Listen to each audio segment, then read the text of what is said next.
auspicio del Grupo Digama. Revista Perú Construye, su mejor herramienta para el sector construcción e infraestructura. Pregunte por nuestros paquetes anuales de publicidad. Mayor información en nuestra página web www.peruconstruye.net.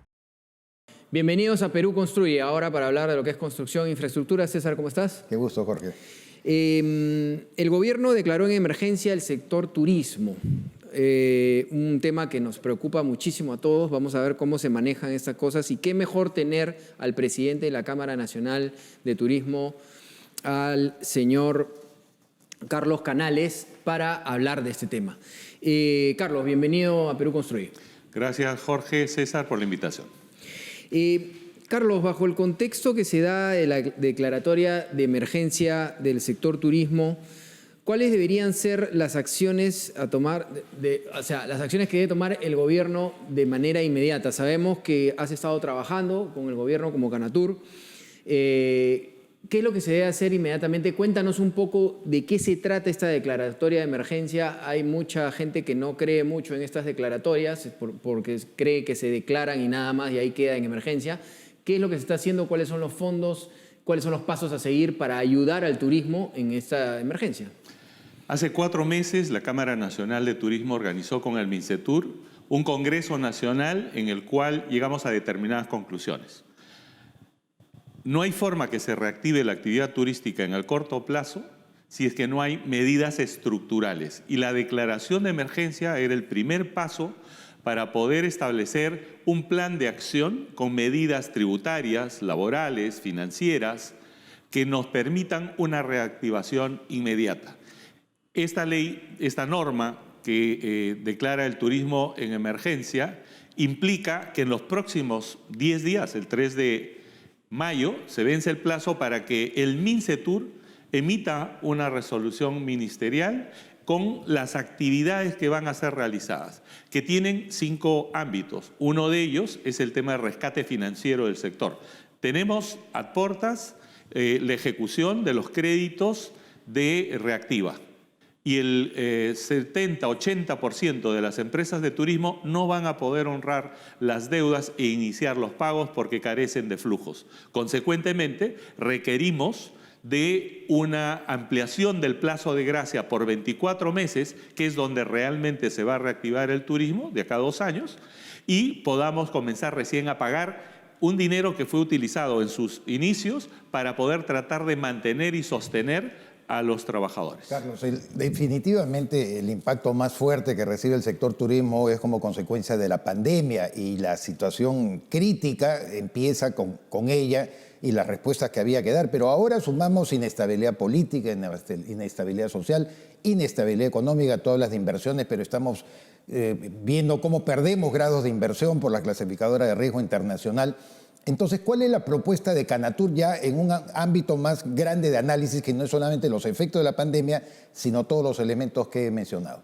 Tú has señalado un tema que es importante y que desestabiliza el ingreso de turistas a un país, es el conflicto social, ¿no? Con conflictos sociales, bloqueo de carreteras, paralizaciones o huelgas, definitivamente, salvo que seas un masoquista y quieras hacer turismo de extrema aventura, puedas venir a nuestro país. Al turista no se le puede obligar a ir a un destino, de tal forma que tiene que haber las condiciones adecuadas, sobre todo en pacificación del Estado y en transitabilidad por los espacios turísticos. En ese sentido, la Cámara está solicitando, exigiendo que se imponga el principio de autoridad.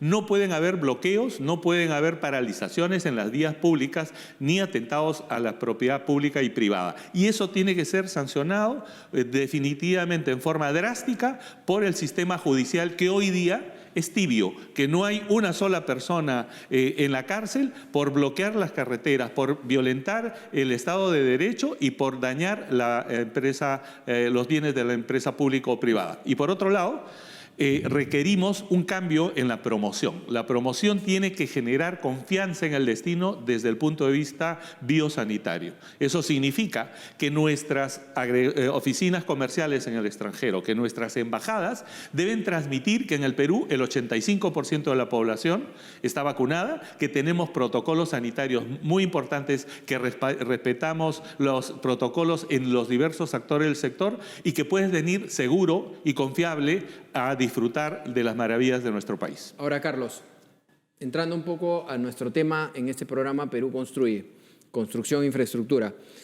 Cuéntanos el tema del déficit de infraestructura en lo que es turismo. Estamos realmente muy atrasados y el potencial, como tú siempre lo dices, hay un potencial en el Perú brutal para desarrollar mucho más turismo de lo que hay. ¿Qué le falta al Perú para tener una buena infraestructura de turismo?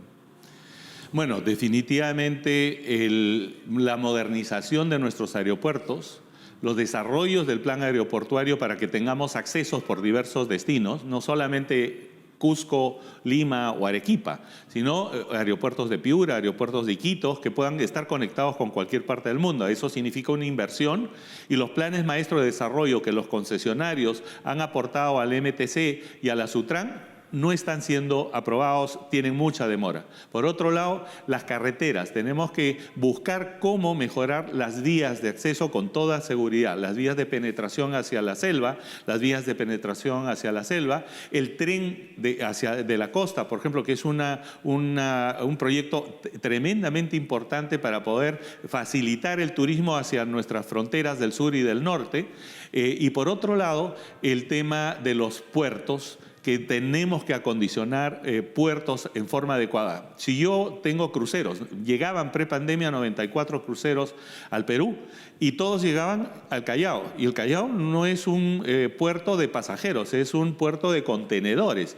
Por lo tanto, la visión del turista que llegaba era de bastante desconfianza.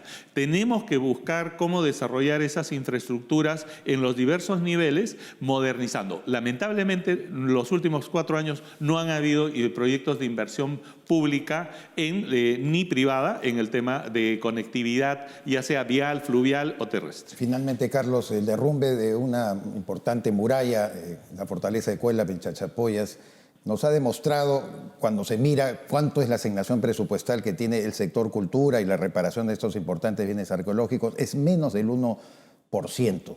¿Qué nos enseña Cuélap desde la perspectiva turística? ¿Cómo debe responder el Estado? Ya no hablemos solamente del gobierno, sino del Estado en su conjunto. Mira, se acaba de declarar la emergencia de Cuélap y se le ha hecho una asignación importante de presupuesto.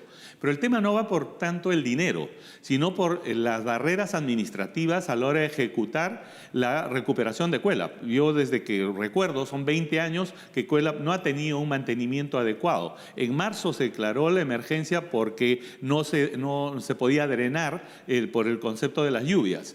De tal forma que tenemos que eliminar las barreras burocráticas que muchas veces las tenemos con el MINCUL, ¿no? O con otras instituciones, la Gerencia Desconcentrada de la Región Amazonas, y poder ejecutar esos presupuestos rápidamente. De nada nos sirve, cuando ya todo se derrumba, todo se cae, comenzar a actuar cuando todos hemos visto que hace más de 10 años están apuntaladas las columnas y las murallas de la fortaleza de Cuélap. De tal forma que modernizar con un teleférico al destino, pasamos de 10.000 a 200.000 visitantes Cuélap, fue un punto, pero no se olvidaron de modernizar o de conservar o de preservar el propio fortaleza de Cuélap. Ahí hay un tema de burocracia que hay que destrabar. Bien, hemos llegado al final del programa. Gracias por estar con nosotros, Carlos, y felicitaciones por la labor que estás desempeñando en Canatur. Gracias. Solamente decirles a toda la sociedad civil que todos tenemos derecho a protestar, todos tenemos derecho a incluso a hacer huelgas mientras éstas sean pacíficas y mientras no perjudiquemos el derecho que tenemos a la libre circulación, especialmente aquellas personas que cometen vandalismo y perjudican la actividad turística, que es la mayor generadora de empleo, de lucha contra la extrema pobreza y la más inclusiva de todas. Gracias, Jorge. Muchas gracias. César. César, tienes que darnos un anuncio. Por supuesto, Jorge, no queremos despedirnos sin antes anunciarles que si usted es proveedor o quiere ser proveedor del sector construcción e infraestructura, tiene que participar de la nueva multiplataforma internacional de información y de promoción de sus productos o servicios en el Perú y, ojo, en más de 30 países del mundo. Su nombre, Perú Construye, LATAM Construction. Bien, muchas gracias a todos por estar con nosotros en el programa. César, muchísimas gracias. Recuerden, los sábados 10 de la mañana arrancamos con Rumbo Minero, luego con su programa Perú Construye, ahora en Willax Televisión.